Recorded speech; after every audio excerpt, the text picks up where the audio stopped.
Lucas, né? O Evangelho de Jesus. Então a gente sempre fala Evangelho segundo ou segunda narrativa, né? Então Lucas capítulo 8, nós vamos ler juntos do verso 43 ao 48. São poucos versos que compreendem essa perícope aqui, né? Lucas 8, 43 a 48. Há uma continuação do verso 42 que nós não vamos ler, né? Está ali aplicado dentro da perícope, mas nós vamos ler do 43 ao 48. Vamos juntos? Certa mulher que havia 12 anos vinha sofrendo de uma hemorragia e que gastara com os médicos todos os seus haveres. Veio por trás dele e lhe tocou na orla da veste, e logo se estancou a hemorragia. Mas Jesus disse: quem me tocou? Como todos negassem, Pedro, com seus companheiros, disse: Mestre, as multidões te apertam e te oprimem, e dizes: quem me tocou? Contudo, Jesus insistiu: alguém me tocou, porque senti que de mim saiu o poder. Vendo a mulher que não podia ocultar-se, aproximou-se trêmula e, prostrando-se diante dele, declarou, à vista de todo o povo, a causa que lhe havia tocado e como imediatamente fora curada. Então lhe disse: filha, a tua fé te salvou, vai-te em paz. Louvado seja Deus pela sua palavra. Vamos orar mais uma vez?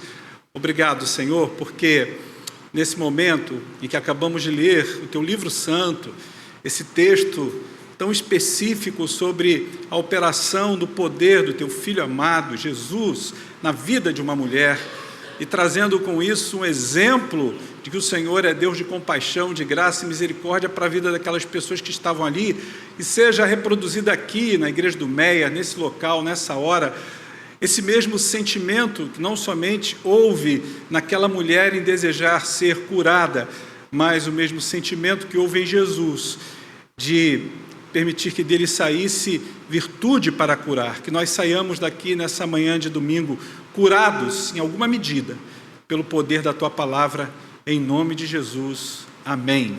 Podem sentar, queridos, e mantenham, por gentileza, a Bíblia de vocês aberta nesse texto da Palavra do nosso maravilhoso e bondoso Deus. Num exercício aqui de imaginação, imagina comigo uma mulher que vive nessa cidade do Rio de Janeiro, uma cidade agitada, sofrendo de uma espécie de ansiedade, de uma doença crônica que já lhe consome há alguns anos. E essa mulher, ela gasta fortuna em terapias, essa mulher gasta fortuna em medicamentos, em oportunidades de autoajuda, mas nada consegue parar o seu sangramento interno. Esse sangramento que vem de dentro para fora e que não é agora um sangramento apenas que vem com hemoglobina, que vem com tudo aquilo que a gente conhece que o nosso sangue possui, mas estamos falando de um sangramento interno, que vem do coração, que vem da alma, que se traduz por ansiedades, por medos, por angústias, por inquietações. E essas coisas vão trazendo para essa mulher que vive nessa cidade agitada do Rio de Janeiro a insônia. Tudo isso é traduzido por uma vida muito exausta, uma vida muito isolada, muito sozinha. E um dia, essa mulher, ela ouve falar de alguém que pode mudar a sua sorte. Ela ouve falar de alguém que pode mudar totalmente o rumo da sua vida e, em uma espécie de ato de desespero, ela se aproxima dessa pessoa da qual ela ouviu falar. Eu acho que essa breve ilustração, ela, de alguma forma, ela ecoa a história que nós encontramos aqui no texto de Lucas, onde uma mulher que tinha um fluxo hemorrágico por cerca de 12 anos, diz o texto, toca a orla da veste de Jesus e é imediatamente curada. Hoje eu queria compartilhar com vocês sobre um tema que eu extraio desse texto bíblico e que eu acredito que tem uma pertinência muito grande para o coração da gente, sabe? O coração da gente que às vezes sangra. Às vezes o sangramento não é um sangramento físico produzido por um corte, mas é um sangramento que vem da nossa alma. Então eu queria compartilhar com vocês sobre o tema o Deus que cura o coração sangrento. E esse texto, ele vai revelar para a gente que Jesus não cura apenas corpos que estão em sofrimento, mas restaura almas feridas pela graça soberana de Deus. Então, eu te convido a caminhar comigo aqui agora no texto, vendo como essa narrativa nos aponta para o coração de Cristo, porque no coração de Cristo há cura. No coração de Cristo Jesus há a possibilidade de eu e você sermos restaurados. Essa é a boa notícia do Evangelho. O Evangelho é essa boa nova. Diz para você e para mim que por mais que estejamos sangrando por dentro, na alma, sangrando calados, isolados, com medo de expor a nossa vergonha, de expor o nosso sofrimento, esse sangramento, no coração de Jesus há a possibilidade de sermos restaurados desse nosso caos. E aí, eu queria extrair, nessa caminhada com vocês do texto, o primeiro ponto que eu percebo aqui nas Escrituras. Se você olhar comigo, o verso 43, ele declara exatamente assim: certa mulher, que havia 12 anos, vinha sofrendo de uma hemorragia, e a quem ninguém tinha podido curar. Ela gastou com os médicos todos os seus haveres, todas as suas receitas, todo o seu dinheiro. E aí, no coração dessa história, a gente vê uma mulher, irmãos, cujo sofrimento não é apenas um sofrimento físico. Por mais que ela estivesse sofrendo há 12 anos com essa hemorragia crônica, ela sangrava na sua alma, porque muitas preocupações corriam na sua mente. Imagina comigo, você com uma dimensão de um problema desse, como é que você faz? Se você já foi a todos os especialistas, já correu todo mundo, e ninguém consegue te curar. Mas isso é apenas o reflexo de uma dor muito maior do que a dor da perda de sangue que vai te enfraquecendo. Você vai também sofrendo uma hemorragia emocional, porque as suas forças emocionais são drenadas. E com ela, aquilo que diz respeito até à construção da sua fé. Porque não é fácil conviver com uma situação dessa aqui, que está para nós proposta no texto. A gente vê essa mulher sofrendo com um sofrimento multifacetado, e isso espelha para a gente aquilo que nós chamamos na nossa boa teologia reformada de depravação total. Porque o nosso sofrimento, ele é fruto, ele é resultado da queda dos nossos primeiros pais lá no Jardim do Éden.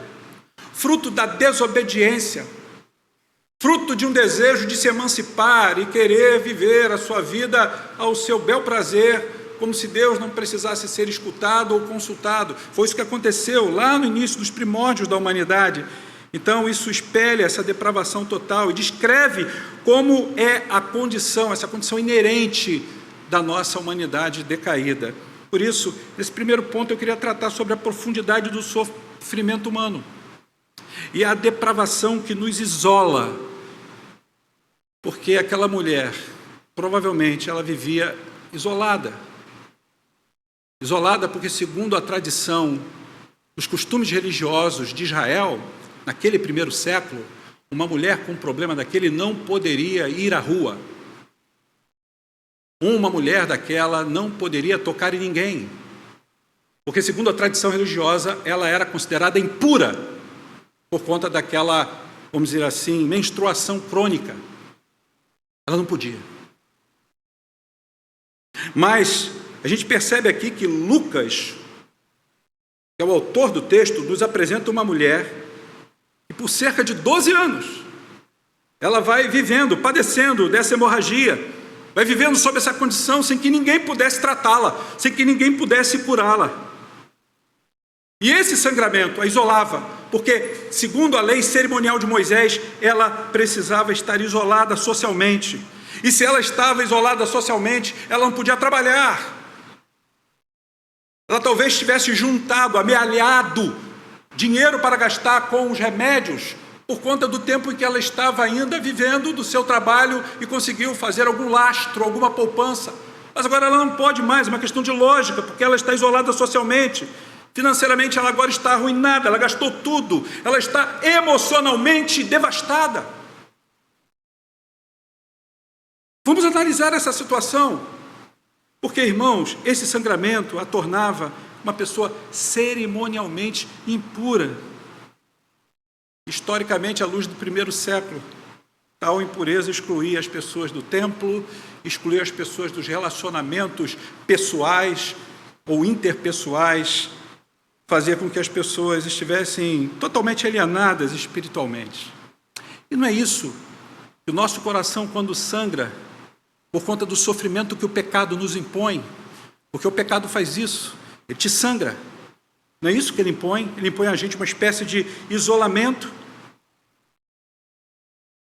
Ao estudar as Institutas de João Calvino, um dos seus comentários lá sobre os evangelhos, e com maior especificidade sobre o evangelho de Lucas, nessa passagem, ele observa que essa mulher representa a humanidade sob a maldição da lei.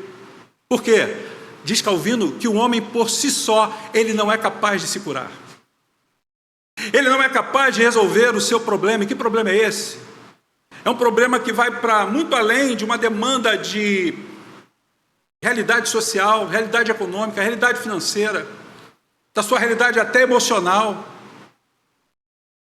Porque o problema do homem, sua raiz, é o pecado, é o seu afastamento de Deus, é o seu isolamento de Deus.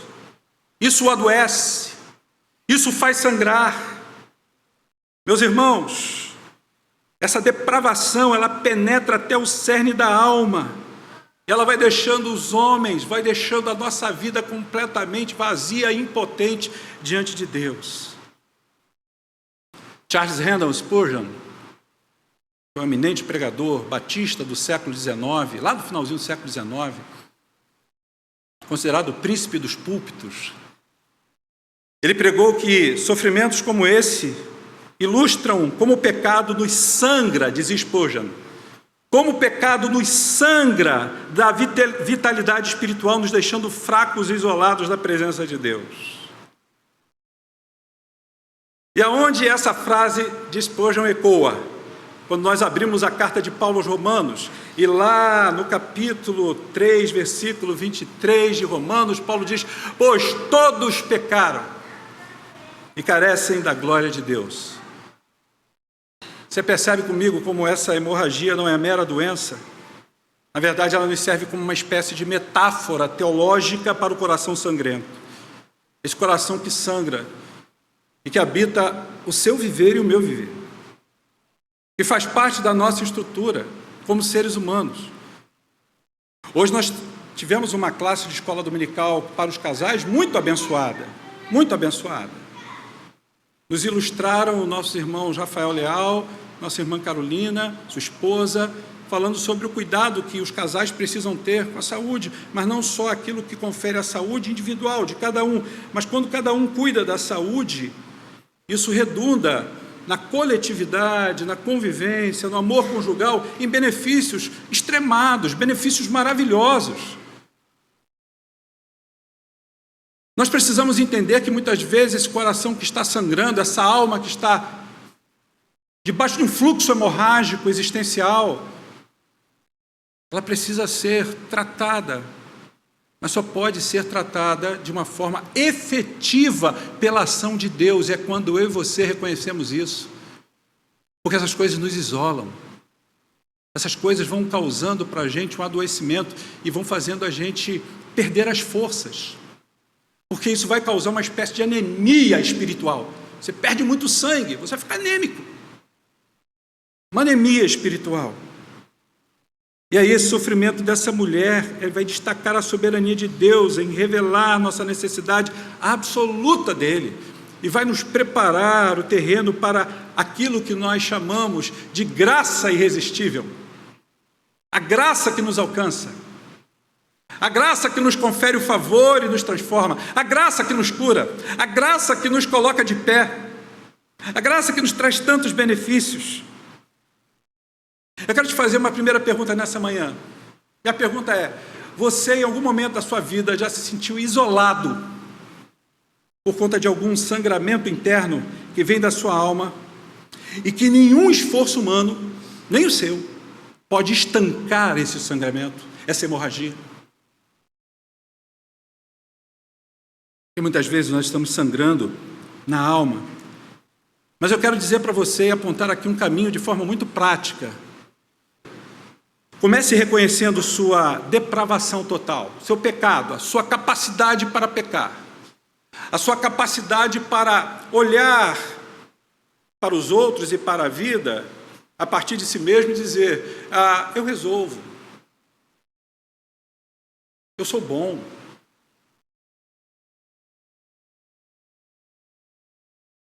Eu não preciso depender muito do próximo. E, na verdade, quando a gente começa a dizer isso, é como se a gente alijasse Deus da nossa caminhada. Porque, irmãos, muitas vezes nós estamos confessando deuses específicos na nossa vida, deuses com D minúsculo. Nós estamos praticando uma certa idolatria. A idolatria é o nosso eu, a idolatria é o nosso orgulho. Nós estamos alimentando essas coisas na nossa vida.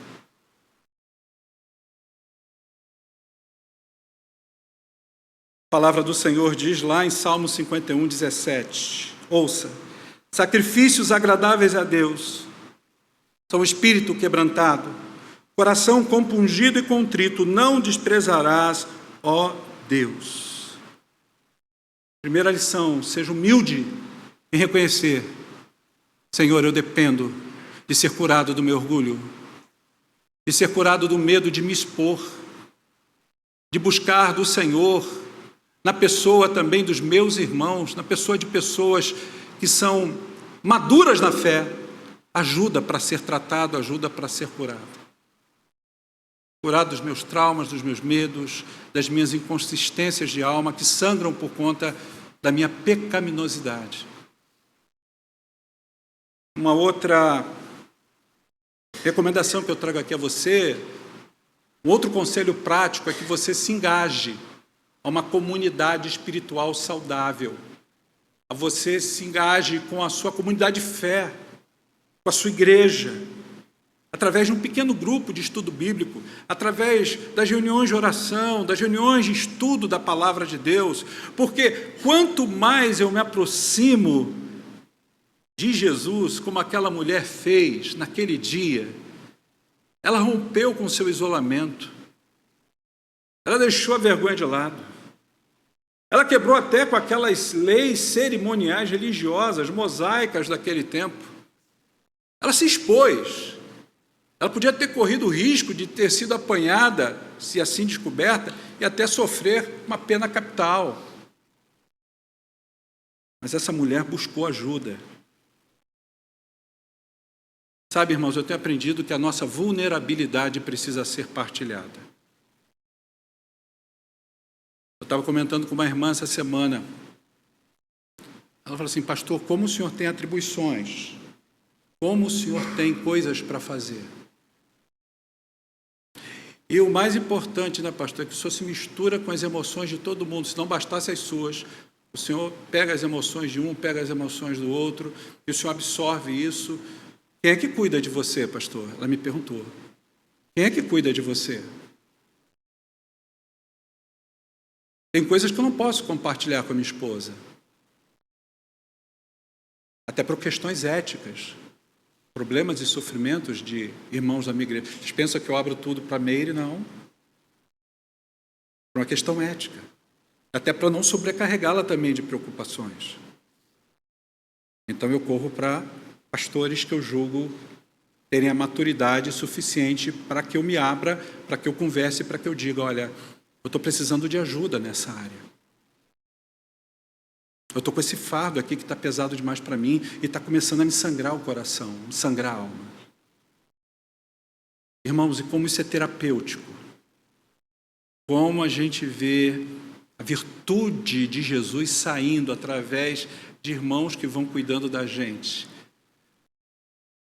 E a gente precisa dessa orla, não a orla da veste de Jesus, mas a orla da veste da amizade do outro.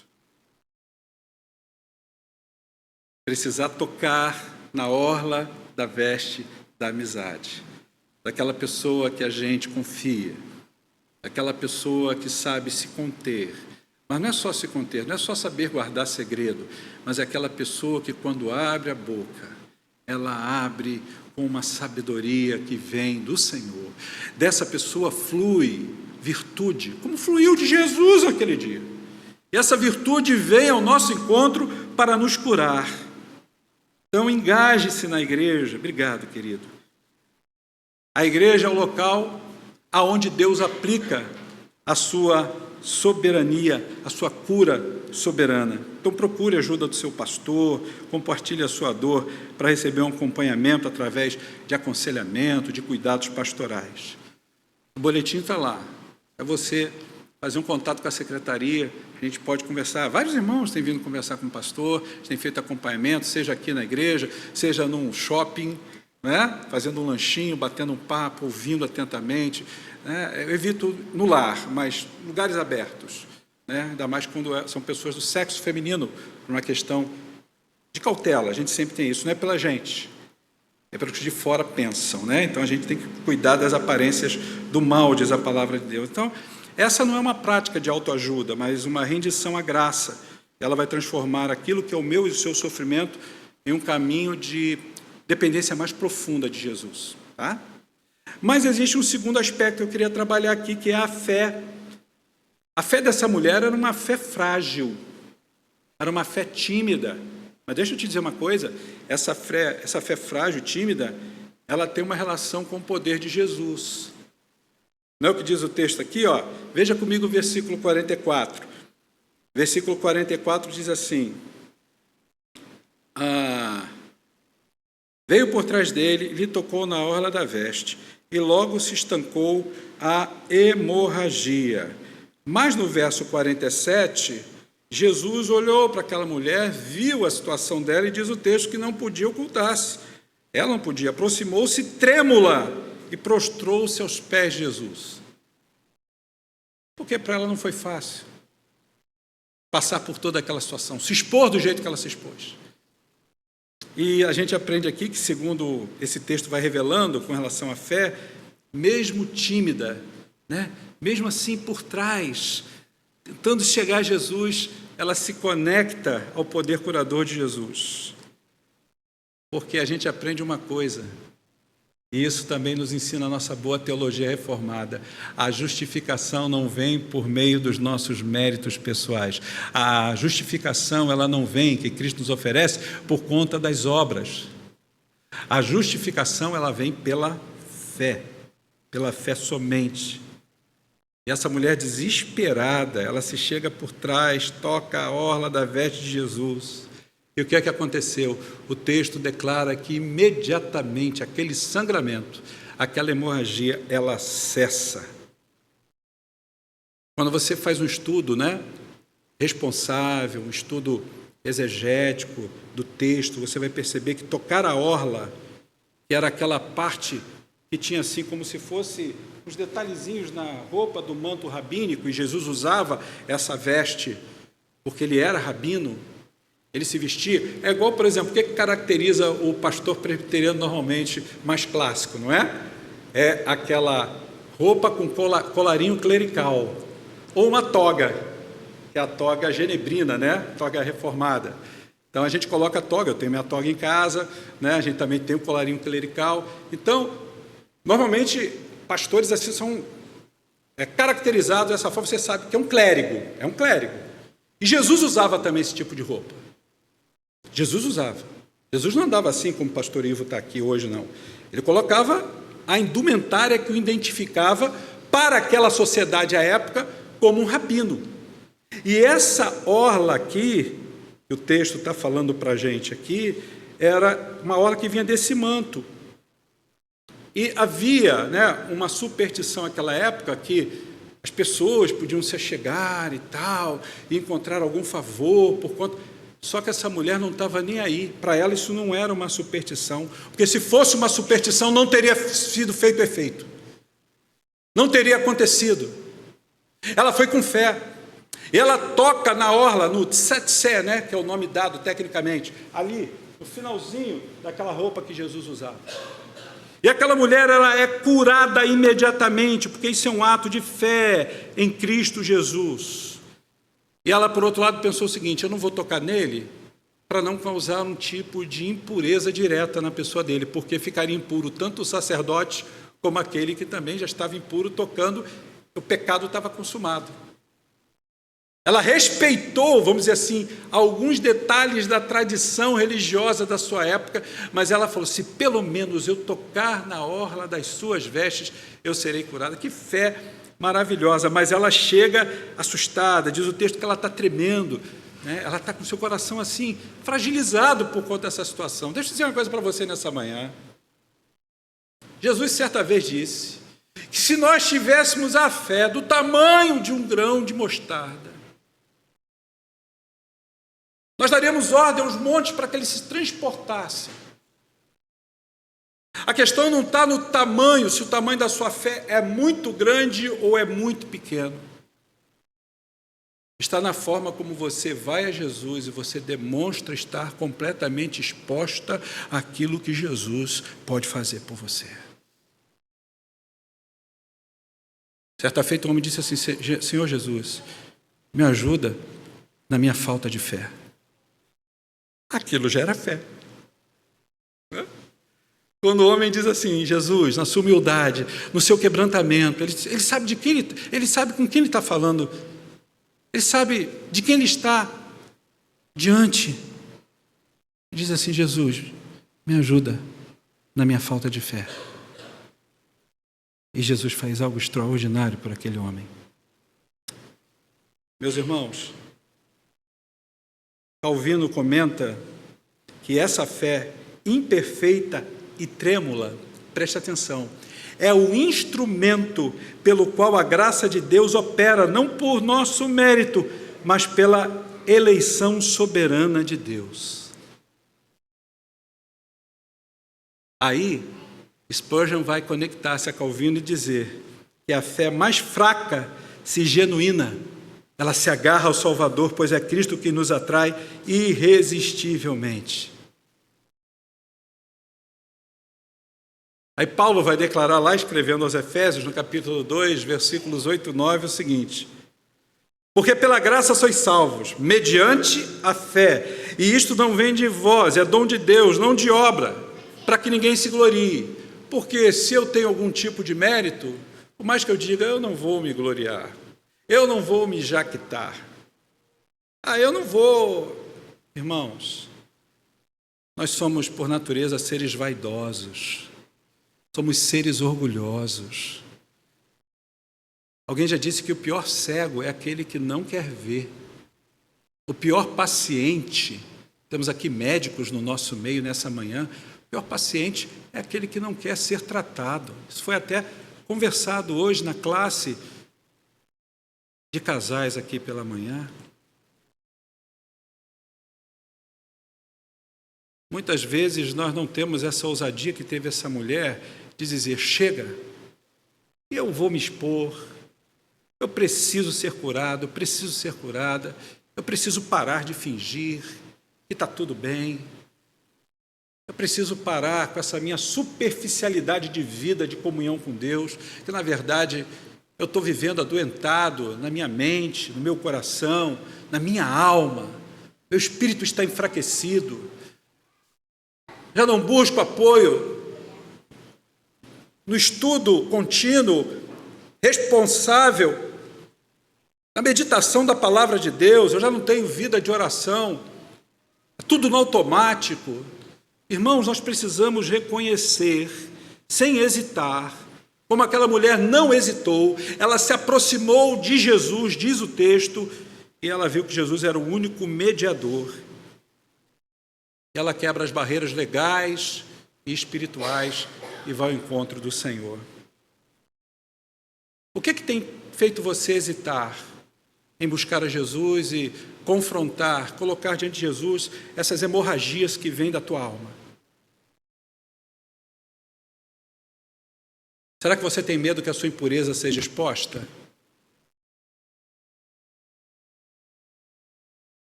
Há mais ou menos 2 anos, um pastor querido me procurou e expôs uma situação que ele estava vivendo, uma situação pecaminosa.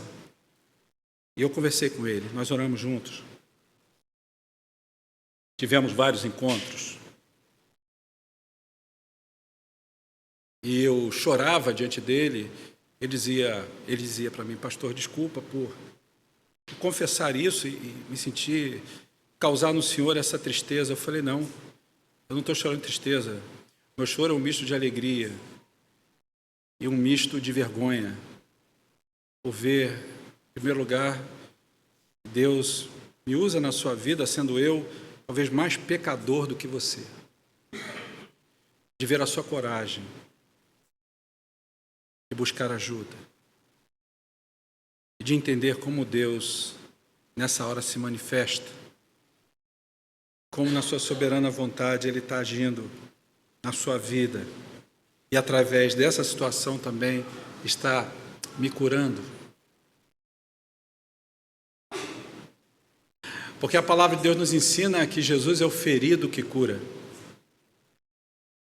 Ele foi ferido por você e por mim. Ele nos cura. Ele levou sobre si todas as nossas transgressões. Ele levou sobre si todos os nossos pecados. O problema é que muitas vezes nós queremos ser curados do corpo, e se temos a hemorragia física, ou se temos um problema sério na nossa saúde acontecendo, a gente corre para o médico. Às vezes a gente não vai contar para outras pessoas, né? Mas a gente vai para o médico. A gente não quer se expor para a família, não quer se expor para os amigos, mas a gente vai para o médico. Porque senão, de alguma forma, a gente está cometendo suicídio. Então a gente vai correr, a gente vai buscar ajuda. Porque com Jesus, muitas vezes, ele não faz o mesmo. Só que Jesus, ele tem mãos, pés, tem boca, tem ouvido, ele tem um nariz, ele tem um corpo e tem uma fala, que é uma fala que você ouve. Eu tenho ouvido muito Jesus, ouvido mesmo a sua voz, fisicamente falando, foneticamente falando, eu tenho ouvido. Eu ouço através da igreja. Eu ouço através do corpo de Cristo, a igreja. Se queremos ser curados, nós precisamos nos expor, para que sejamos tratados no corpo. Por isso, e para aplicar isso na sua vida, e para fazer com que a sua fé progrida, para que você cultive isso, eu olho para a carta aos Hebreus, no capítulo 4, 16, olha o que é que nos diz ali o autor da epístola. Ele diz assim: acheguemo-nos, portanto, confiadamente ao trono da graça. Para quê? Aí ele declara na sequência: a fim de recebermos misericórdias e acharmos graça para socorro em ocasião oportuna. Da onde vem isso? Isso vem do agir, do mover de Deus na vida da igreja, através da igreja, para o coração da igreja. Eu e você precisamos ter a humildade de buscar ajuda. Por isso, essa fé tímida é uma fé que atinge o poder de Jesus, mesmo trêmula, assustada, limitada por toda aquela situação, ela rompe com aquilo. Aquela mulher vai ao encontro do Salvador e ela, de alguma forma, consegue fazer com que o Senhor possa fazer fluir virtude para curá-la. Mas muitas vezes nós somos tentados, a viver a idolatria moderna do controle. Essa idolatria moderna do controle, ela se traduz justamente onde tentamos tocar Deus por méritos. Deixa eu resolver essa situação aqui. Eu vou melhorar dessa situação que eu estou vivendo. Essa situação onde eu estou com problemas na minha relação com o meu marido, com a minha esposa. Eu estou vendo um problema de relacionamento com o meu irmão, com a minha irmã na igreja. Eu estou vivendo essa situação de pecado na minha vida, mas isso vai passar. E depois que passar, e aí não passa. enquanto você não for a Cristo. Enquanto você não expor teu coração para gente que tem a capacidade de reproduzir o caráter de Cristo, curador, terapêutico na sua vida. A gente muitas vezes tem coragem até de procurar, e nada contra, eu tenho uma terapeuta em casa, convivo com ela há 39 anos. Deixa eu dizer uma coisa para vocês, a gente não tem vergonha de ir ao psiquiatra, ao psicólogo, ao psicanalista, não tem. A gente vai, abre o coração. Mas nós temos pessoas na comunidade cristã, na comunidade da fé, que são instrumentos, são canais de bênção para te ajudar. Naquilo que diz respeito às questões que estão ligadas à nossa estrutura espiritual, né? A gente sabe que aquilo que diz respeito às questões de saúde mental, o pastor, se não for um psicólogo, ele não vai resolver. Eu não consigo resolver. Mas aquilo que diz respeito a diagnosticar aquilo que precisa ser curado na sua alma, aqueles que caminham com o Senhor são capazes pela graça de Deus. Então, eu queria dizer para você que você deve praticar atos de fé, e esses atos assim, começando com atos bem tímidos. Não comece gastando muito tempo de oração pela manhã, ou à tarde, ou à noite. Comece assim, uns 5, 10 minutinhos, no máximo, de oração, de reflexão na palavra pela manhã. São aqueles pequenos hábitos que vão sendo disciplinados e vão fazendo você ser curado, você crescer na fé e no conhecimento da palavra de Deus. Não espere para orar no momento em que o caos se estabeleceu na sua vida, mas se ele se estabeleceu, ore. Mas comece a cultivar uma vida de oração com o Senhor. Às vezes a gente tem aquela tendência, né, de buscar ao Senhor para falar com Ele, para pedir. Somos excelentes pedintes, mas a gente se esquece de agradecer. Então, tire um tempo para adorar ao Senhor, para glorificá-lo, para agradecê-lo. Peça ao Senhor para tirar do teu coração aqueles ídolos falsos que estão dentro de você. Aquilo que você tem colocado na frente da tua relação com o Senhor, aquilo que tem ocupado espaço no teu coração, e é isso que nos faz sangrar, porque não temos dado ao Senhor a glória que lhe é devida. Eu gosto muito de um livro chamado Resoluções, né? Do Jonathan Edwards, que ele diz que a disciplina espiritual, quando nós formamos essa disciplina de lermos a Bíblia e meditarmos nela todo dia, com tempo de qualidade, de termos um tempo de oração também de qualidade, sem estarmos com a alma apressada, com o coração apressado, essas coisas vão forjando, vão reforçando na gente uma dependência espiritual da graça de Jesus. A gente vai substituindo mais tempo aqui, né? Mais tempo de tela por mais tempo de leitura, pode ser na tela. Leitura da palavra, de tempo de oração. Discipline esse seu tempo de leitura devocional. Permita que o Espírito Santo fortaleça a sua fé, porque ele vai transformar esse seu estado de timidez em ousadia confiante. Entenda uma coisa, meu irmão, minha irmã, a fé, ela não é estática, mas ela cresce à medida em que eu aplico a graça soberana de Deus no curso da minha vida. Em último lugar, o texto nos fala aqui no versículo 48, Jesus faz a declaração final, né? É o chamado gran finale daquela situação daquela mulher que vivia humilhada, não só adoecida no seu corpo, mas humilhada na sua alma. Uma mulher que vivia um estado de desgraça durante tanto tempo. Jesus declara: filha, a tua fé te salvou, vai-te em paz. É interessante que quando você estuda o contexto daquela época, quando você chamava alguém de filha, isso era uma fala respeitosa, mesmo que aquela mulher não fosse a sua filha, mas você falava com um sentimento mesmo paterno, mesmo não sendo pai. E quando Jesus fala aqui, filha, esse era um termo extremamente afetuoso. E não era usado sempre. Era um termo usado na figura do pai que se compadece pelo seu filho. Ele olhou com compaixão para aquela mulher e disse: filha, vai-te em paz, a tua fé te salvou. Irmãos, Jesus não repreende essa mulher por sua impureza. Vocês perceberam em algum momento do texto que lemos, Jesus repreendendo ela? Jesus dizendo: tudo bem, você veio a mim, de mim saiu virtude, agora eu sei para quem foi a virtude que eu tinha aqui, foi para te curar, mas você quebrou todos os paradigmas religiosos de Israel. Tu não podia ter saído de casa, tu não podia ter feito isso, tu não podia ter chegado aqui, tu não podia nem ter tocado na orla das minhas vestes. Jesus não faz isso.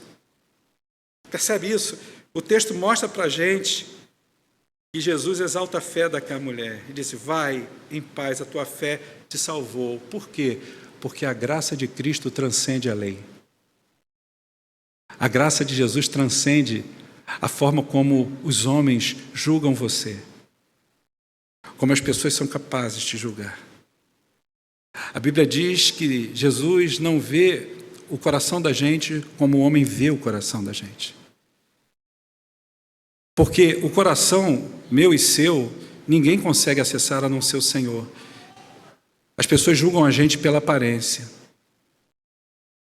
Você fala uma coisa, as pessoas são capazes de pegar aquela única coisinha que você falou, fazer um recorte e dali extrair um juízo de valor que não condiz, não corresponde com a verdade que habita o teu coração.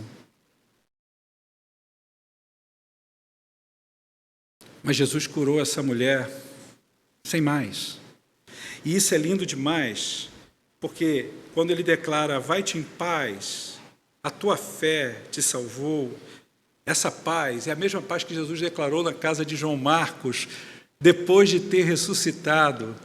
Os discípulos estavam a portas fechadas, e ele entra não pela porta, ele ultrapassa, ele transpassa a porta, a parede, está tudo fechado. O Império Romano vem com fúria agora contra os discípulos, porque já havia feito perecer Jesus. E Jesus chega na boa e fala assim para todo mundo: olha, shalom, paz seja com vocês. E a paz que Jesus declara, que é a paz dos judeus, essa paz, nesse contexto, ela não é só paz que é ausência de conflito. É paz que significa, shalom significa ausência do conflito, significa prosperidade, significa segurança e saúde. Saúde. Quando ele diz shalom, paz seja com você, vá em paz. Isso ecoa o que diz Isaías 53, porque lá está escrito, no verso 5, ele foi traspassado pelas nossas transgressões e pelas suas pisaduras fomos sarados.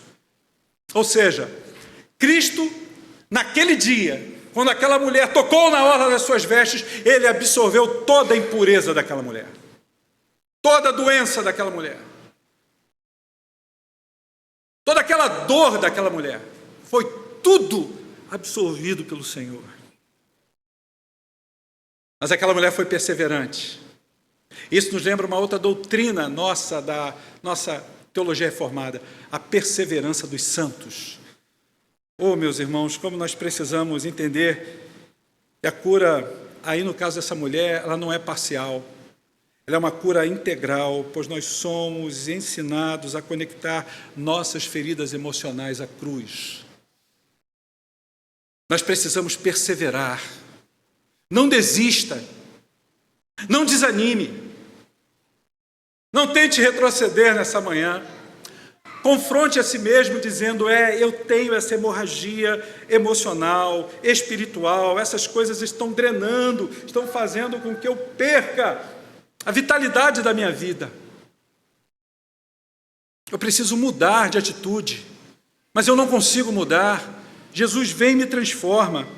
Interessante que Jesus percebe o poder que sai dele e ele revela a sua divindade, porque ele diz: vai em paz, a tua fé te salvou. Quem é que pode declarar isso? Só Deus. Só Deus. Esse Jesus que é plenamente homem, ele é plenamente Deus. Eu te pergunto, Meu irmão, minha irmã, você anseia por essa paz que só Cristo pode dar em meio ao seu caos interior. O que agora, aqui, dentro desse templo, mas sobretudo dentro do templo que é o teu coração, o que te incomoda, o que te machuca, o que te faz sangrar, o que te traz tanta ansiedade, o que te traz tanto medo, o que te importuna, o que tira ali o fôlego, o que faz com que você perca o sentido e até coloque isso na sua relação com os outros, e você estremeça a sua relação com os outros, você seja uma pessoa grotesca na relação com pessoas. Porque quando estamos vivendo uma vida insatisfeita conosco mesmo, nós vivemos uma vida mal-humorada. Isso não precisa nenhum psicólogo explicar. Essa é a grande realidade. E nós precisamos abraçar a graça soberana do Senhor que nos está proposta aqui nessa manhã. Porque o Senhor Jesus, Ele está chamando você e a mim todos os dias a andar com Ele, a vivermos e projetarmos essa fé que Ele nos deu para que sejamos restaurados espiritualmente. Então eu termino dizendo para você nessa manhã, meu querido irmão, minha querida irmã, o Deus que cura o teu coração sangrento, o teu coração que pode estar sangrando nessa manhã, por 1, 2, 3 ou vários motivos, várias hemorragias existenciais. Deixa eu te dizer uma coisa, Ele está te convidando a desenvolver essa fé nele, para que você seja curado das suas hemorragias emocionais e espirituais, porque essas hemorragias espirituais e emocionais, elas fazem com que você sangre a esperança se esvai. No início desse ano, eu fui chocado, no bom sentido da palavra, por uma canção que eu ouvi. Eu estava vivendo um momento difícil, uma crise interior muito grande. E aí, de repente, eu estava meditando na palavra à noite, abrindo meu coração. E aí eu falei para Alexa, às vezes eu brinco com ela, né? Eu falo assim, aí Davi, vou chamá-la de Anexa. Aí ela entra em ação. Eu chamei até ela de Dislexa, ela me atendeu. Dislexa, Anexa, né? Eu vou brincando. Nesse dia eu não brinquei não, eu falei assim, Alexa, toca uma canção, ela não entende evangélica, né? Eu falei, toca uma canção gospel que fale sobre conforto. Aí eu ouvi uma canção que eu falei assim, gente, o que é isso? De uma irmãzinha nossa da Igreja Presbiteriana de Vinhedo, em São Paulo, Cláudia Luz. Se vocês quiserem depois podem procurar. Quando a Esperança Acaba, o nome da canção. Quando a Esperança Acaba. Gente, quando eu vi aquela canção, logo de cara, eu já comecei a chorar. Já sou chorão por natureza. Mas a letra dela foi me tomando. Aí foi quando eu vi o Senhor dizendo no meu coração, eu sou Deus que curo essa sua hemorragia. Eu sou Deus que estanca o sangramento e te conserva em esperança. Como isso fez diferença para a minha vida, irmãos? Como é bom a gente receber cura para esses nossos sangramentos da alma que sangram a nossa esperança. Por isso, vá para casa e vai viver essa semana reconhecendo a profundidade do seu sofrimento, reconhecendo a profundidade do seu pecado, que isola você de Deus e das pessoas. Renda ao teu coração a graça de Jesus. Esse é o primeiro passo. O segundo passo, como vimos, exercite a fé tímida que atinge o poder de Cristo através de uma vida de intimidade com Jesus. Medite todos os dias na sua palavra. Ore todos os dias. Não abra mão disso. Não abra mão.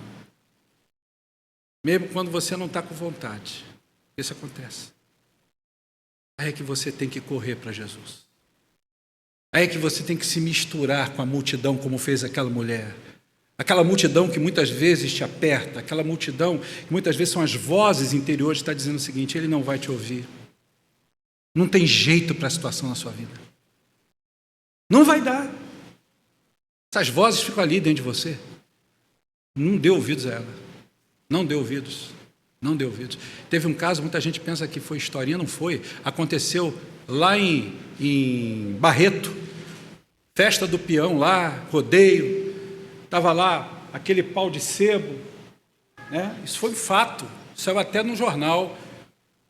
Quem chegar lá no alto pau de sebo lá e pegar o dinheiro que está lá, era um dinheiro bom, como se fosse hoje, tipo R$1.000, lá em cima, vai ficar com dinheiro. Aí, quem é que não quer, né? Todo mundo se arvorou, tentar subir, mas aí chegava ali, nem na metade já escorregava, né? O pau todo ensaboado lá e descia.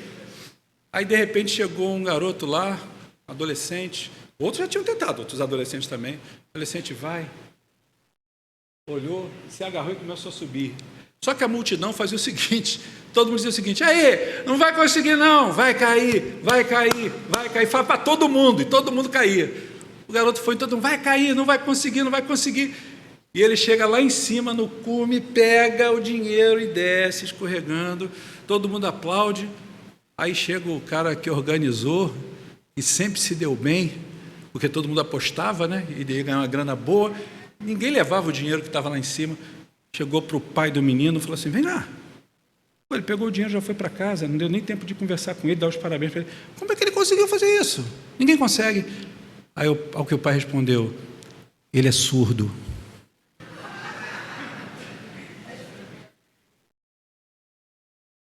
Preciso desenhar? Acho que não, né? Nós precisamos aprender a ouvir a voz do Pai do céu, que confia na gente, mesmo sabendo da podridão que habita o nosso coração, das mazelas que habitam o nosso coração, nos fazem sangrar. Esse Pai, Ele não coloca o dedo em riste para te acusar. Ele olha para você com amor, com compaixão, com misericórdia, porque há mais compaixão, há mais amor, há mais misericórdia em Deus do que na maneira como nós vemos as pessoas e somos capazes de julgar cruelmente as pessoas. O Senhor, dele saiu virtude. Ele estava até de costas. Não viu a raça, a cor, não viu a condição social, não viu condição religiosa. Ele viu a fé. Receba a restauração pela graça soberana que o Evangelho de Cristo lhe oferece. Sai daqui ouvindo a voz do Senhor, e não a voz da multidão, nem de fora, nem do teu coração, ouvindo o Senhor dizendo para você nessa manhã: vá em paz, minha filha, vá em paz, meu filho, a tua fé te salvou. Amém? Vamos orar?